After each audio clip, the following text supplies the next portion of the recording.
नमस्कार, आप देख रहे हैं कैपिटल टीवी का प्राइम टाइम शो। मैं हूं आपके साथ परवीन शेख। आज से ब्राजील में ब्रिक्स सम्मेलन का आगाज हो चुका है। ब्रिक्स में शी जिनपिंग नहीं पहुंचे। वो 2012 से लगातार इसमें हिस्सा लेते रहे, लेकिन इस बार वो ब्रिक्स में शामिल नहीं हुए, जिसके बाद दुनिया भर में तमाम तरह की अटकलें लगाई जा रही हैं। कोई कह रहा है कि जिनपिंग को विपक्षी नेताओं से चुनौती मिल रही है, तो कुछ रिपोर्ट्स में दावा किया गया कि जिनपिंग की बढ़ती उम्र की वजह से तबीयत खराब है, लेकिन किसी भी रिपोर्ट ने इसकी पुष्टि नहीं की है। और असमंजस का माहौल न सिर्फ चीन में बल्कि पूरी दुनिया में बना हुआ है। पिछले कुछ हफ्तों में चीनी राष्ट्रपति शी जिनपिंग चीन के सार्वजनिक मंचों से भी गायब है, जिससे चीन में हालात और खराब हो चुके हैं। तो कहां है शी जिनपिंग? क्या वो जिंदा है या किसी की कैद में है? इसी पर चर्चा के लिए स्टूडियो मौजूद हैं कैपिटल टीवी के editor in chief doctor Manish Kumar. Sir, आपका बहुत बहुत स्वागत है। धन्यवाद। ब्रिक्स सम्मेलन का आगाज हो गया आज से, लेकिन शी जिनपिंग को लेकर सवाल, और वो वहां पे भी नहीं पहुंचे। देखिए, बहुत सारे लोग बोल रहे हैं कि भाई प्रेसिडेंट नहीं आए। वहां प्रेसिडेंट पहुंचा हुआ है चीन का। ब्रिक्स सम्मेलन में चीन का भावी प्रेसिडेंट वहां मौजूद है, वांग यांग। कल हमने आपको बताया था कि वहां सत्ता परिवर्तन का खेल ऑलमोस्ट हो चुका है। शी जिनपिंग को किसी से मिलने नहीं दिया जा रहा। जितने फॉरेन डेलीगेट्स आ रहे हैं वो शी जिनपिंग दूर। अब ब्रिक्स जैसे इंपॉर्टेंट, ब्रिक्स इंपॉर्टेंट क्यों है? क्योंकि वहां तय होना है कि अमेरिका ये जो ट्रेड को लेकर के, टैरिफ को लेकर दादागिरी कर रहा है, उसका कोई हिसाब किताब लगा सकते हैं क्या हम लोग? क्योंकि वो मेन एजेंडा में है। ब्रिक्स जो है एक इकोनॉमिक फोरम है जी। 35% जो दुनिया में जो कारोबार है उसको ये हैंडल करता है। और आप ये समझिए कि पूरा मार्केट यही है। चीन, ब्राजील और हिंदुस्तान। चीन और हिंदुस्तान की जनसंख्या आप कर लो तो आधी आबादी तो पूरी दुनिया के इसी देश में है। ब्राजील एक्स्ट्रा है, साउथ अफ्रीका अलग है, रूस अलग है। तो एरिया वाइज भी तो इतने इंपॉर्टेंट में भाई प्रधानमंत्री जा रहे हैं, तो राष्ट्रपति तो हमेशा आते थे, शी जिनपिंग। तो इस बार भी वो राष्ट्रपति पहुंचा है, नाम है वांग यांग। यही बनेंगे, टेक्नोक्रेट है। और कम्युनिस्ट पार्टी की तरफ से और जो वहां के मिलिट्री जनरल हैं उनकी तरफ से इनको प्रोजेक्ट किया जा रहा है कि he is going to be the leader of communist party and China. Xi Jinping का खेल खत्म। क्योंकि आप देखिए, पिछले 50 घंटे से पूरी दुनिया में यह सवाल पूछा जा रहा है, भाई कहां है, कहां है, कहां है। भाई सरकार की तरफ से बताया जाता कि भाई ये तबीयत खराब है, अब नहीं है, वो है। खबर ये बताया जा रहा है कि वांग यांग जो है वो बनने वाले हैं राष्ट्रपति। तो शी जिनपिंग पावर में होते, वो तो तानाशाह व्यक्ति है ना, अपने दुश्मनों को तो वो खत्म करवा देते। सैकड़ों लोगों को, जनरल हो, प्रेसिडेंट हो, मंत्री हो, कोई भी हो, जो उसके विरोध में खड़ा हुआ, ये तो स्टालिन और हिटलर का भी बाप है। बात समझ लीजिए, इतना तानाशाही। वो बिल्कुल कमांड स्ट्रक्चर इतना सॉलिड था कि कोई आदमी उनका विरोध नहीं कर सकता। और ये क्या हुआ कि वहां अखबारों में छप रहा है, 3 दिन से छप रहा है कि वांग यांग जो है वो बनेगा, रिप्लेस करेगा शी जिनपिंग को, और वही वहां पहुंच भी रहा है। इसका मतलब यह है कि यह खबर की पुष्टि हो गई है। क्योंकि फिर तो अगर शी जिनपिंग वहां कमांड में होते तो ऐसे व्यक्ति का नाम, जिसका नाम अगले प्रेसिडेंट के लिए जा रहा है, उसको तो वहां सवाल ही नहीं कि वो चीन छोड़ के बाहर निकल सकता था। आप देखिए, वहां की स्टेट मीडिया ने रिपोर्ट आई जो ट्रंप से बातचीत हुई, तो उसमें लिख दिया कि भाई शी जिनपिंग ने प्रेसिडेंट ट्रंप से बात की। शी जिनपिंग के आगे प्रेसिडेंट नहीं लिखा हुआ, और ये वहां हो रहा है। लेकिन ऐसा तो पिछली बार भी हुआ था कि जब वो गायब हो गए थे। तो क्या हुआ था? ये ठीक पाकिस्तानी कि उसकी सरकार जा रही है, उसका सब कुछ खत्म हो रहा है, वहां पे पार्टी जो है रुकेगी नहीं, कुछ नहीं होगा, तो आप क्या करते हो? आप पहलगाम कर देते हो। भाई वहां तो पूरी हालत खराब थी ना। ध्यान भटकाने की। ध्यान भटकाने नहीं, मुनीर को प्रमोशन चाहिए था, वो रिटायर हो रहा था, रिटायरमेंट के बाद वो क्या करता? अगर पहलगाम नहीं होता, युद्ध नहीं होता, अभी रिटायरमेंट होता, कोई दूसरा जनरल बन गया होता जी। तो आप कोई तानाशाह अपनी शक्ति को कैसे, वो ऐसा कुछ एक्सटर्नल थ्रेट बता देता है कि देश के ऊपर बहुत बड़ा खतरा आ गया, अभी हम जो है फील्ड मार्शल बने रहेंगे। ऐसे ही पिछली बार जब हुआ था तो इस शी जिनपिंग ने गलवान करवाया था और पिट पिटा गया, मर मुरा गए, ओ बहुत खतरा है, ये है वो है, कर कर आकर के इसने जो है अपने सत्ता को बचाया। इसलिए कभी खबर नहीं आई कि कितने लोग मारे गए। अब एक नया 2027 तक शी जिनपिंग अपनी लीडरशिप को कंटिन्यू रखने के लिए, देखिए क्या होता है वहां कम्युनिस्ट पार्टी के 2300 डेलीगेट्स होते हैं जो इकट्ठा होते हैं, तय करते हैं भाई यही रहेगा। कम्युनिस्ट पार्टी और सरकार बराबर है। पहले 2 टर्म के लिए चूज होता था, इसने आकर के हटा दिया कि 2 टर्म नहीं चलेगा, संविधान ही बदल दिया। संविधान बदल दिया है ना, संविधान बदल दिया कि हम जीवन भर रहेंगे।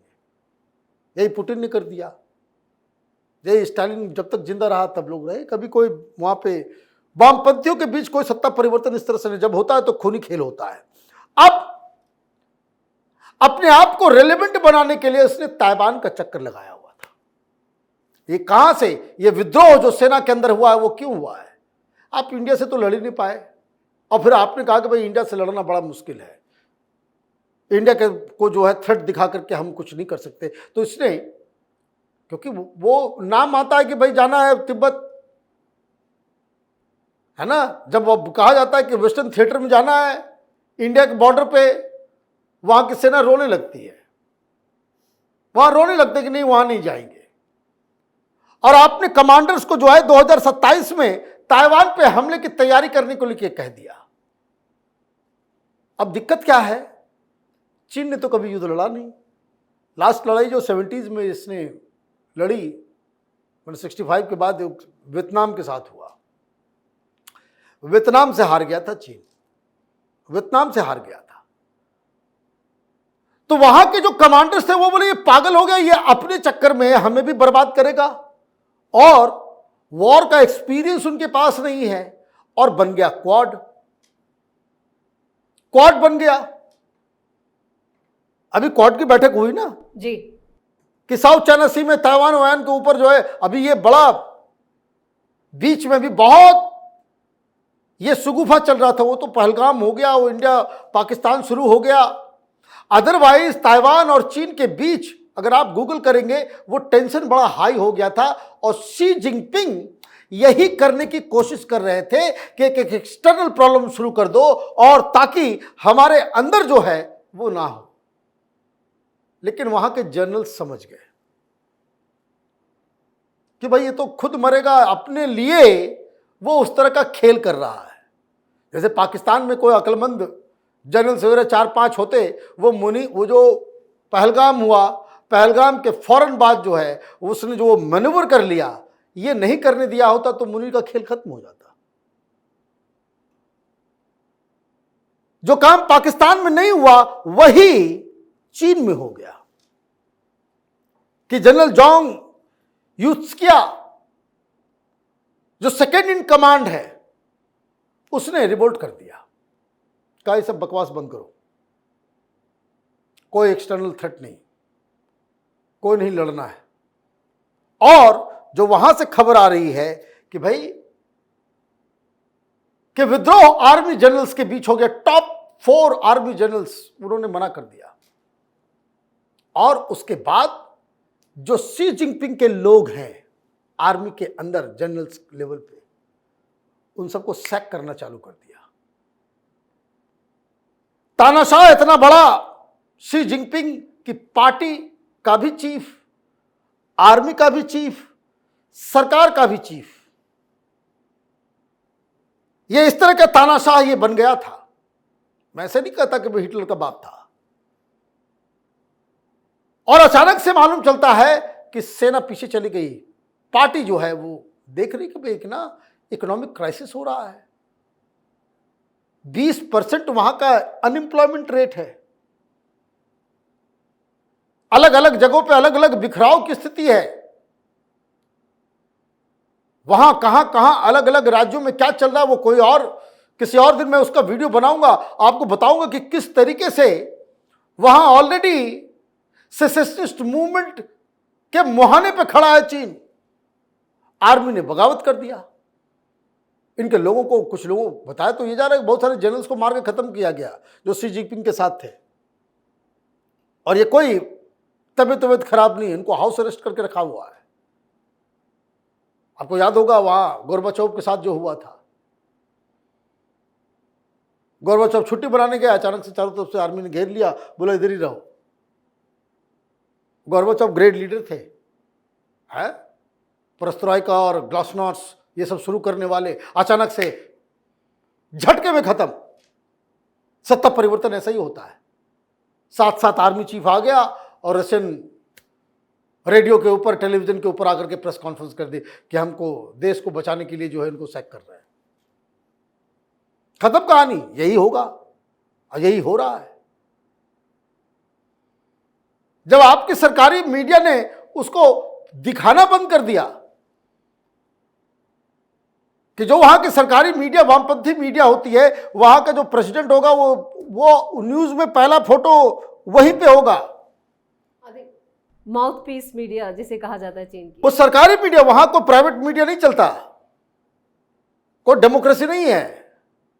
ये यहाँ पे वामपंथी और ये सब जो है भौंक मीडिया जो है हिंदुस्तान में, वो लेफ्टिस्ट लोग, वो डेमोक्रेसी करते रहते, कोई डेमोक्रेसी नहीं, वहां कोई प्राइवेट चैनल्स नहीं है, कोई प्राइवेट अखबार नहीं है, वो नाम का है, सिर्फ सरकार का जो है ओवर सेंसरशिप है। और उसमें सब में ये लाजमी है कि भाई शी जिनपिंग की फोटो जो है फ्रंट पेज पे होनी चाहिए, फ्रंट पेज पे वो दिया जाता है कि आज ये फोटो लगेगा, आज ये फोटो, हर अखबार में की फोटो लगेगा।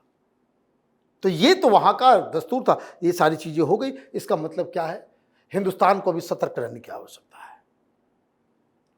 जब तक पूरी तरह से ये खबर ना आ जाए कि शी जिनपिंग गया, फिर वो गलवान जैसी दुस्साहस कर सकता है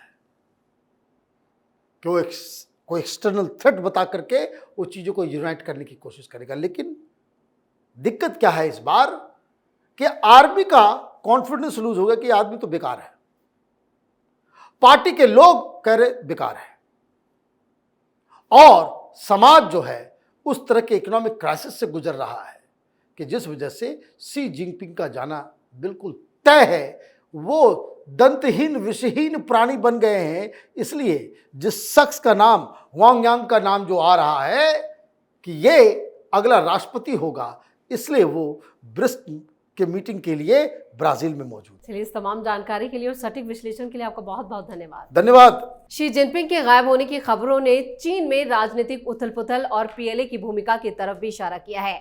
क्या शी जिनपिंग को सेना ने छिपाया है? 3 महीने से चल रही साजिश ने चीन के भविष्य पर सवाल खड़े कर दिए। भारत को अपने पड़ोस में इस राजनीतिक संकट के चलते अब सतर्क रहना जरूरी है। तो इस खास शो में इतना ही। वीडियो कैसा लगा कमेंट करके अपनी राय जरूर दें। वीडियो को लाइक करें, शेयर करें और कैपिटल टीवी को सब्सक्राइब जरूर करें। धन्यवाद।